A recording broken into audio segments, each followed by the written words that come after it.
Last time we met, we started talking about this text by Dogen called Butsudo, which is the way of the Buddhas, or sometimes alternatively titled Doshin, which is the mind of the way. And this text breaks the practice down into 5 parts, maybe 5 surprising parts. And last time, first one is not so surprising. The first one has to do with cultivating the awake mind. The second one I'll read about tonight is not surprising on the surface, but it might feel a little bit jarring in the presentation. Because in the presentation of this, Dogen really gets into reincarnation. And I should preface all of it by saying there's some debate. There's some debate about what the tradition thinks of reincarnation. There's some debate about what Dogen thinks about reincarnation. There are teachers who will say that he's very for. There's teachers who will say, oh no, he only spoke about it as a kind of skillful means, but he didn't really believe in it.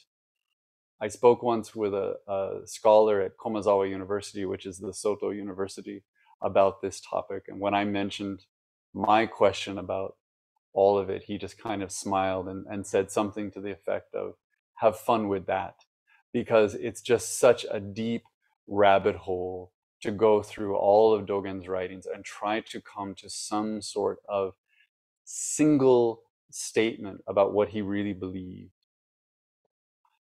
So I don't know, but my feeling is that while he left a lot of doors open for the tradition to be kind of agnostic about it, which I think it is, and that's how it's presented, at least by many teachers in the tradition, and has been for quite some time.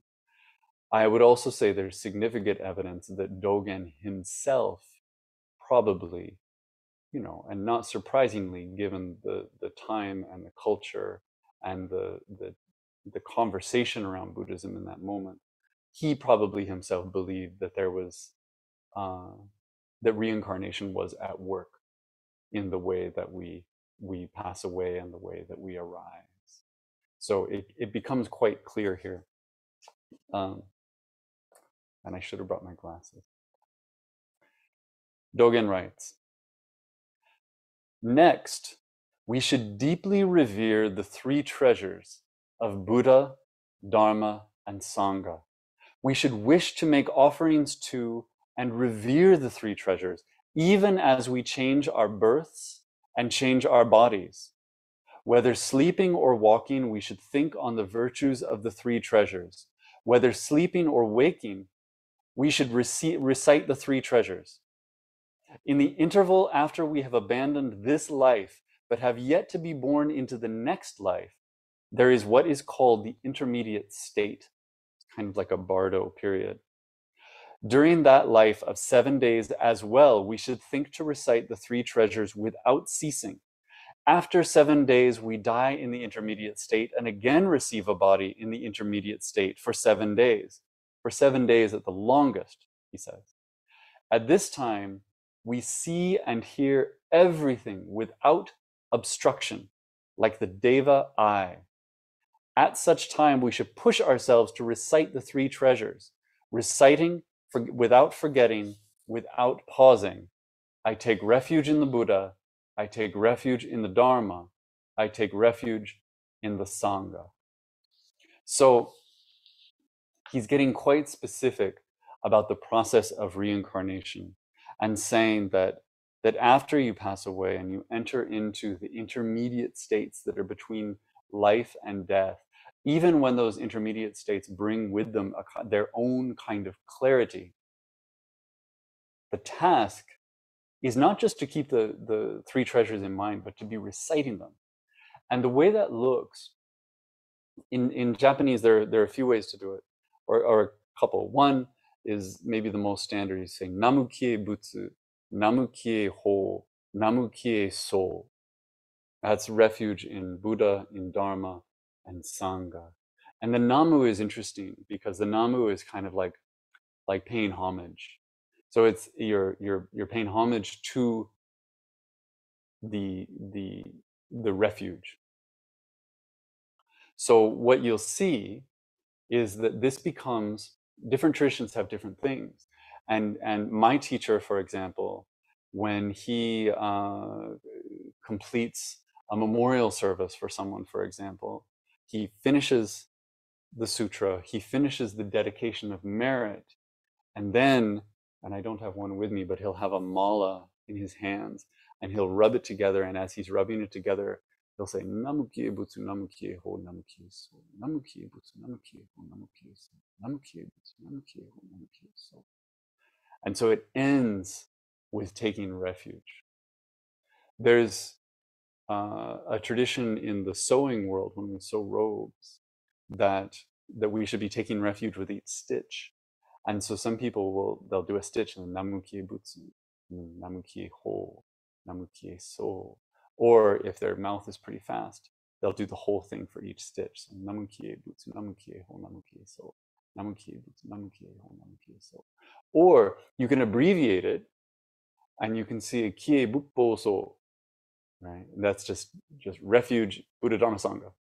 And so people will do that as well as a way to hold this. This has parallels in other traditions in Japan that actually arise post Zen, which is interesting, pre and post. So in Pure Land Buddhism, the central practice of Pure Land Buddhism, and even some Pure Land Buddhists will assert, kind of as a matter of faith, they'll say, we don't do practice. But then when you say, what does it look like for you? What they're doing is they're saying Namu Amida Butsu, Namu Amida Butsu, Namu Amida Butsu. This is homage to Amitabha Buddha, the Buddha of the future. And in every moment, in every action, every encounter, they aren't necessarily saying it out loud, though sometimes they are. And it can even be done in a kind of rosary fashion. But it becomes this kind of constant background music. Everything they do is colored with Namu Amida Butsu, Namu Amida Butsu, Namu Amida Butsu. It's a way of kind of falling into faith, right? Where the faith becomes the practice. And so these are sometimes referred to as faith-based practices. The other big one is Nichirenshu. Nichirenshu, instead of saying homage to the three treasures, or instead of saying homage to a particular Buddha, they say Namu Myoho Renge Kyo, which is homage to the Lotus Sutra.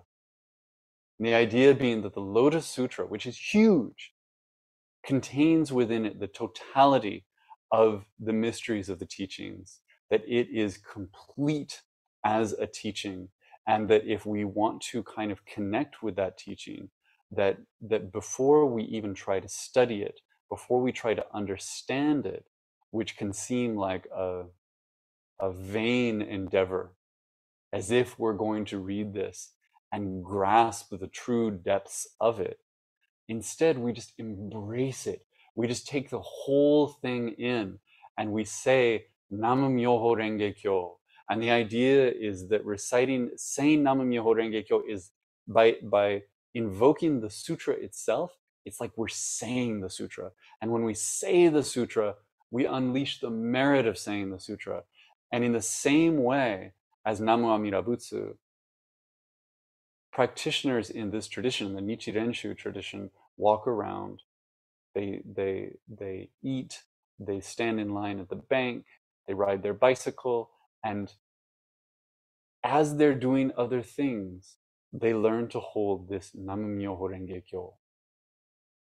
So this is the Soto Zen version of this thing. And it's interesting for a couple reasons to be talking about it here. One, and the translators, this is from the Soto Zen Text Project translation of Shobogenzo. As the translators point out, as a preface to this, the 5 things the Dogen is recommending in this text are not really different, except maybe the last, which has to do with Zazen, are not really distinct from any other tradition in Japan. They just seem like a how-to for lay people from any Buddhist tradition. They're very generic in that way. The way that he talks about reincarnation is very generic in that way. And the way that he offers up this particular practice, not just as a kind of article of faith, but as a practice in itself, that you would, even in death, maintain this, what do we call it? This acceptance, this embrace of the 3 treasures. Constantly invoking not just the 3 treasures, but the act of taking refuge in them over and over and over again. And so if we did this in English, we'd be walking down the street and we would be saying, refuge in Buddha, refuge in Dharma, refuge in Sangha. Refuge in Buddha, refuge in Dharma, refuge in Sangha. Over and over and over again. So that is what our mind is doing at its most basic level. All the time. So in one way, it's interesting because it's kind of generic, but it's also interesting to note that, or at least I think it's worth pointing out, Zen kind of caught people's interest in the West before other traditions from Japan. It was novel, it was different, and it has this kind of agnostic flavor to it that feels good, I think. It feels accessible. So when a little bit later, when people started to get interested in things, in the faith-based practices like Pure Land Buddhism, like Nichiren Buddhism, there was a kind of tone around that, which is still very common, that those aren't as profound as Zen, or that even for some, that they aren't even Buddhism, that they're just kind of a Buddhist version of something like Christianity, where the faith is the point. And what's the depth of that? So they get kind of thrown out.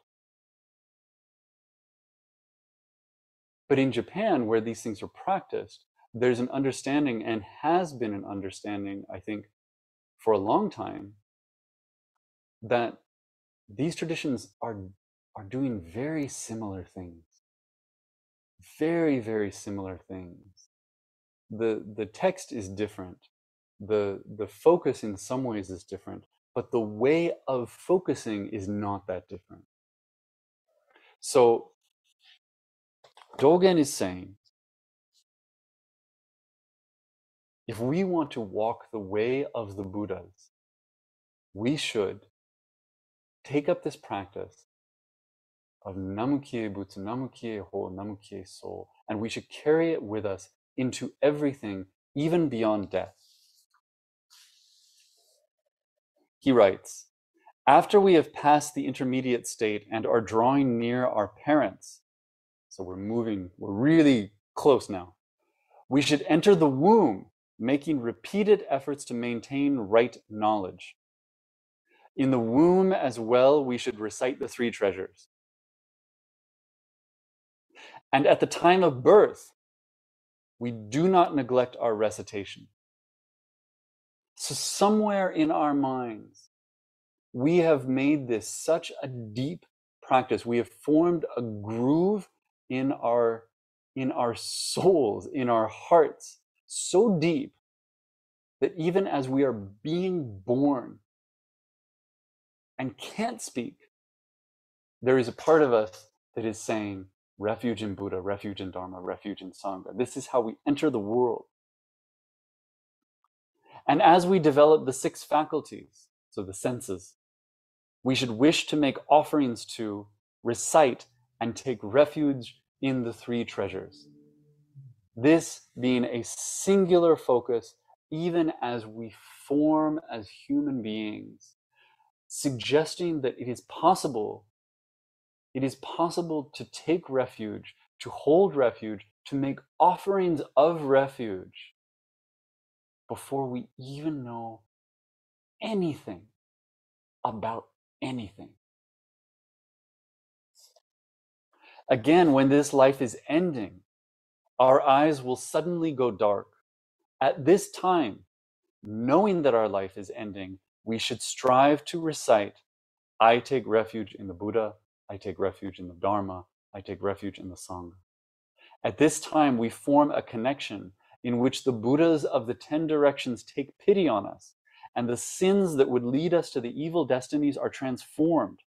Born in a heaven, born in the presence of a Buddha, we bow down to the Buddha and hear the law preached by the Buddha. So all of this, the lifetimes of doing this, it brings us closer and closer to the Dharma.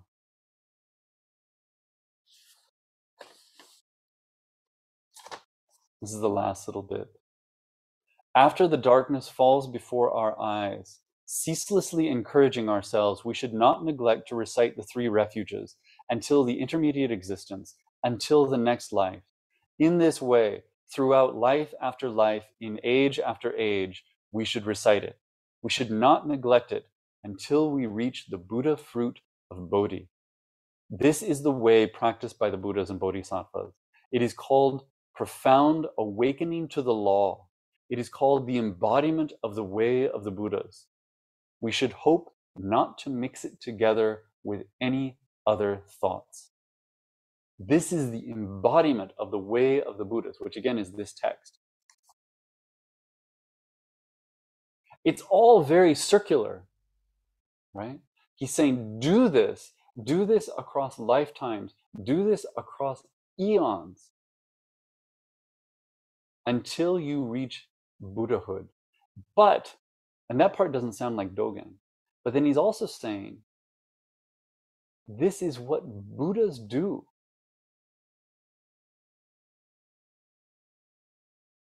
Buddhas take refuge in Buddha.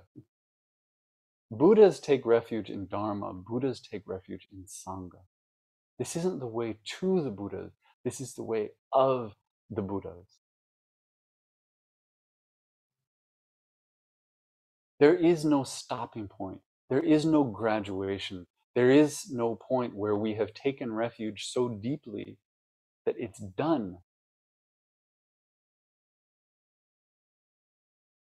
Dogen says, take refuge, take refuge, take refuge without end, without cease. In all the moments when you think there might be something more important than this, like, for example, the moment when you're being born, the moment when you're dying, Dogen says, no, that thing is not more important than this. This is what you're doing. So that you are being born as you take refuge. You are dying as you take refuge.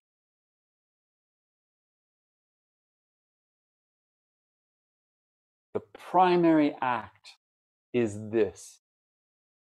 I don't know any other text where he spells this out in this particular way. In this way that is so resonant with these other traditions that take this up, again, as the whole thing.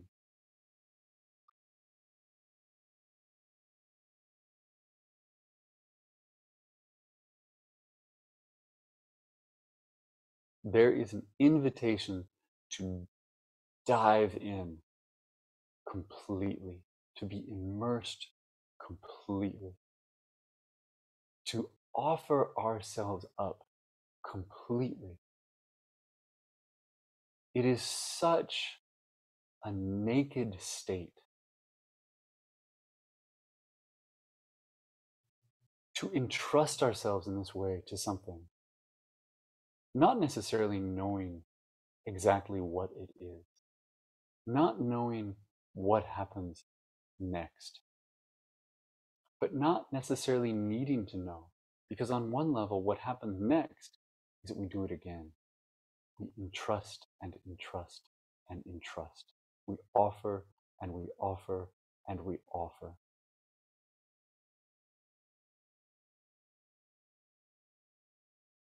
I encourage you, if you've never tried something like this, to try it. You can try to just do it all the time. It's hard. It's really hard. If you want a way to experiment with this, it is really good to have a thing that you're doing at the same time, so that as you're walking, for example, you take a step and you take refuge in Buddha, and the next step you take refuge in Dharma, and the next step you take refuge in Sangha, and that becomes your walk. Or you sew a robe, right? And you do this practice. You take refuge now and now and now. Something repetitive, something where you can do what you're doing, but it becomes a kind of front, a kind of pretense for this other practice. It looks like I'm sewing a robe, but really I'm taking refuge. It looks like I'm taking a walk, but really I'm taking refuge. What does it feel like? What does it open up? Does it feel like a distraction or like the absence of distraction? It's worth looking at.